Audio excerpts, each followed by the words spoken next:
వివేకానంద రెడ్డి హత్య కేసులో దస్తగిరి పిటిషన్ మీదన సిబిఐ కోర్టు తీర్పు త్వరలో ఇవ్వబోతుంది. ఈ నెల 18వ తారీఖు తీర్పు ఇవ్వబోతుంది.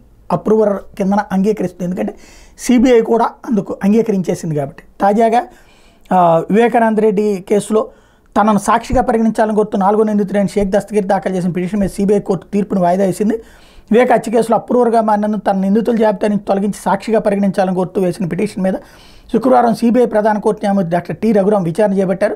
సిబిఐ తరపు న్యాయవాది వాదనలు వినిపిస్తూ పిటిషనర్ అప్రూవర్గా మారడానికి సిబిఐ కోర్టు అనుమతించదని, దీన్ని ఏపీ హైకోర్టు సుప్రీంకోర్టులు కూడా అనుమతించిందని, దీన్ని ఏపీ హైకోర్టు సుప్రీంకోర్టులు కూడా ఆమోదించాయన్నారు. సాక్షిగా మార్చడానికి తమకు అభ్యంతరం లేదని చెప్పారు. నిందితుల తరపు న్యాయవాది ఉమామహేశ్వర వాదనలు వినిపిస్తూ సిబిఐ దాఖలు చేసిన అభియోగ పత్రంలో దస్తగిరి నిందితుడిగానే పేర్కొంది. ఆయన అప్రూవర్గా అనుమతించడానికి సవాల్ చేస్తూ నిందితులు పిటిషన్లు దాఖలు చేశారు. అవి ప్రస్తుతం తెలంగాణ హైకోర్టులో పెండింగ్లో ఉన్నాయి.